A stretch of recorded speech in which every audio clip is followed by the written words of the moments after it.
To the Owens family, today is August 4th, 2009. It's Chris's birthday.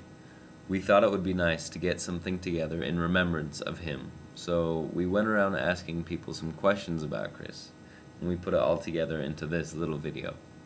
Hope you enjoy, and happy birthday, Chris.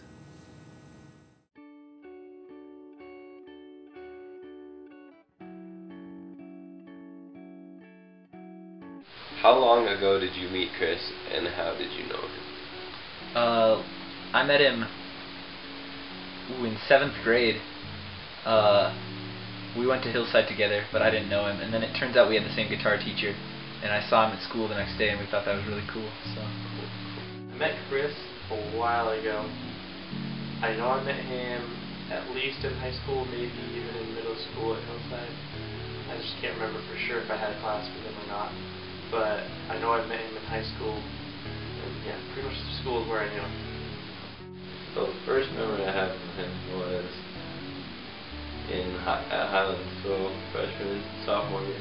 I wasn't really very close to him at the time, but I met Chris, I think, my sophomore year. We were tutoring for NHS. He was like one of my tutor buddies. I met Chris probably 6 years ago when I was a freshman in high school. I met Chris in junior high, and we started hanging out, I guess, in high school, and we started playing Frisbee together, and we each had mutual friends.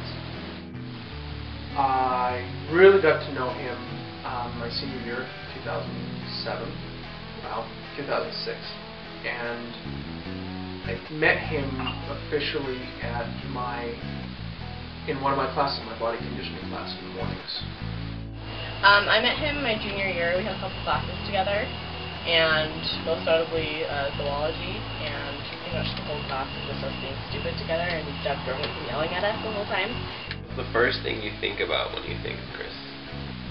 music Music. in general, and his incredible talent at music.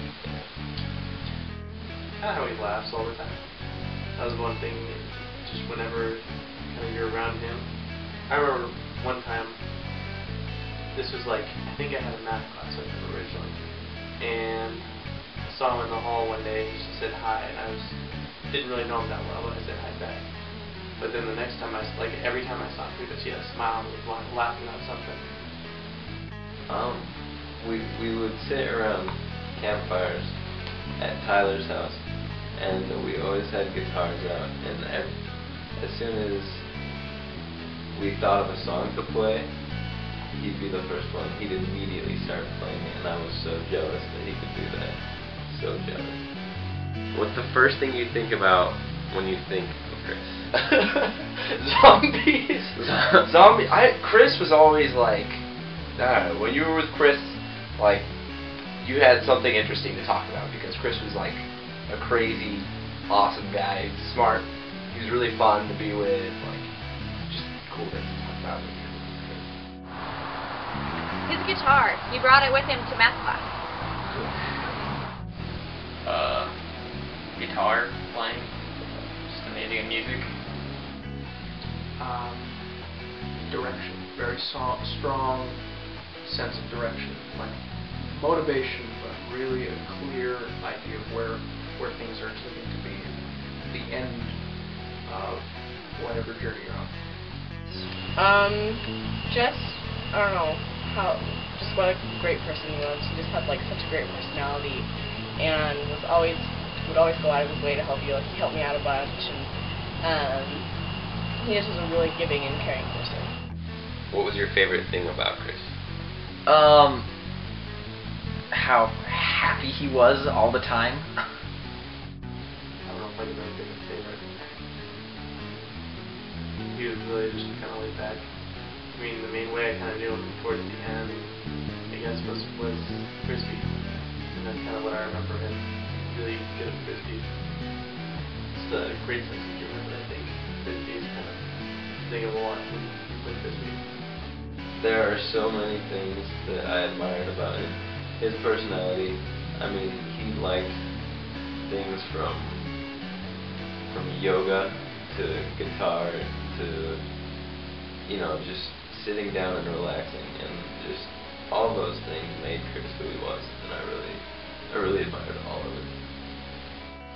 I think that my favorite thing about Chris was like he was always pretty like inclusive. Like when we were playing, I didn't know Chris that well, but when we played Frisbee, like it felt like he was, you know, your best friend forever.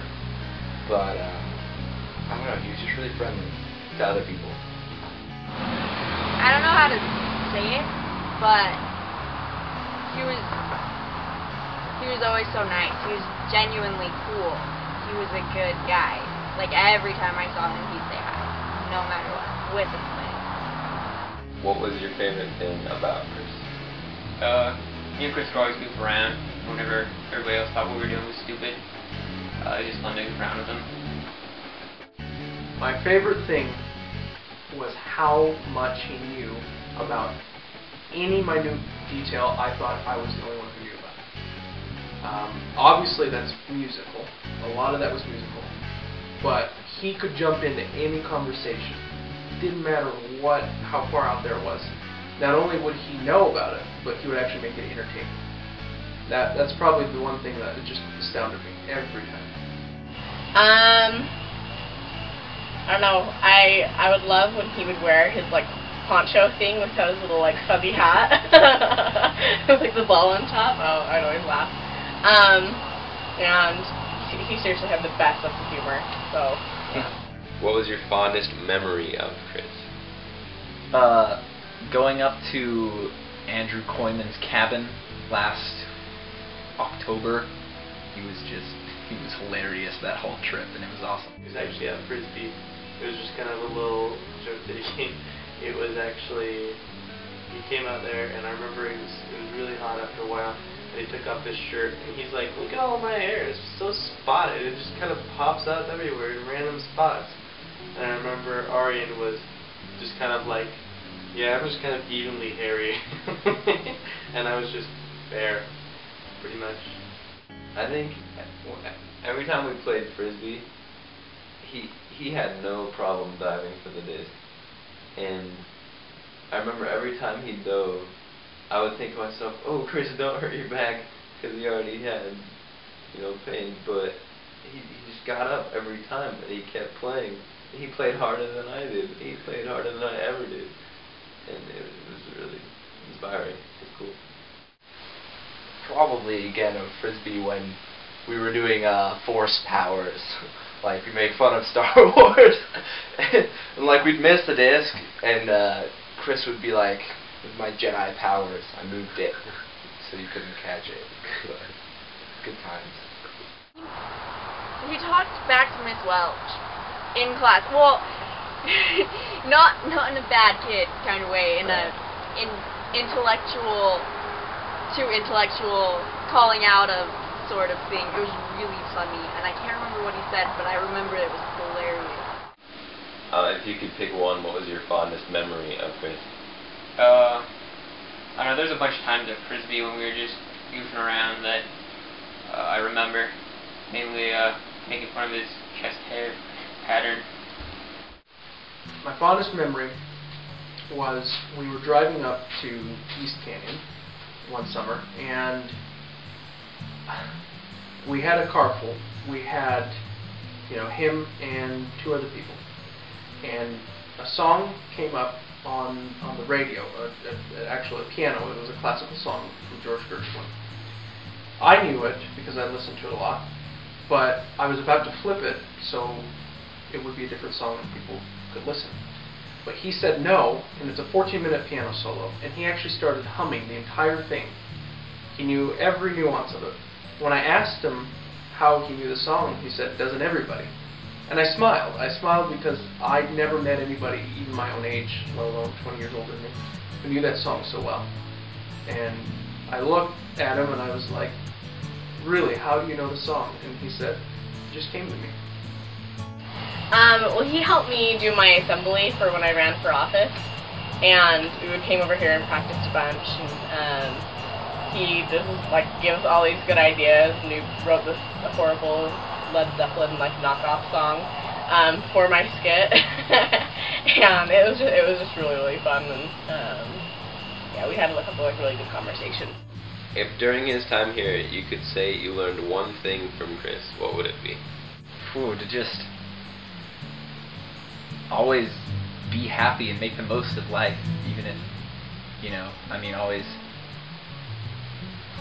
put your happiness out there, I guess. I don't know. Always be happy, enjoy everything you do. Pretty much, I never really saw him in a bad moment. I don't know if he was hiding it or not, but every time I was around him, he was always having fun, always happy, always laughing, smiling. Honestly, just to relax and have fun with what you're doing.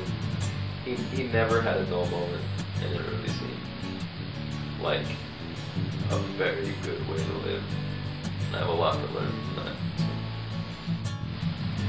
He was a great person to exemplify because he was just so inviting to people.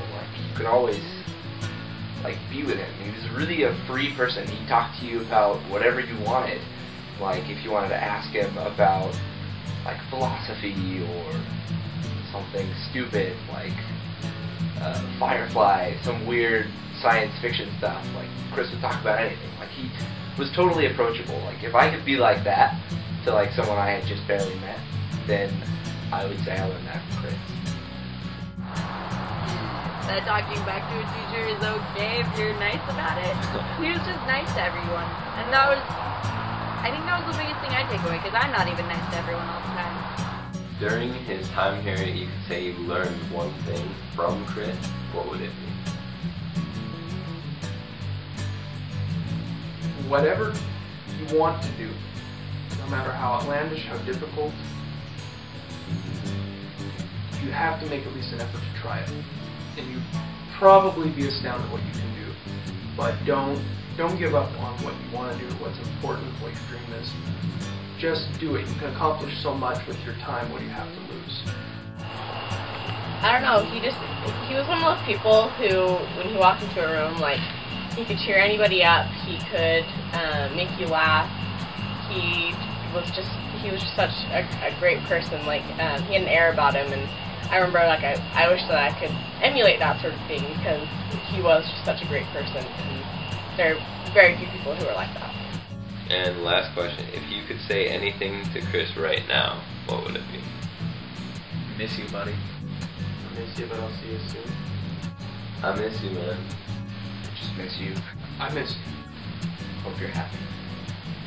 Doing well. At peace, finally.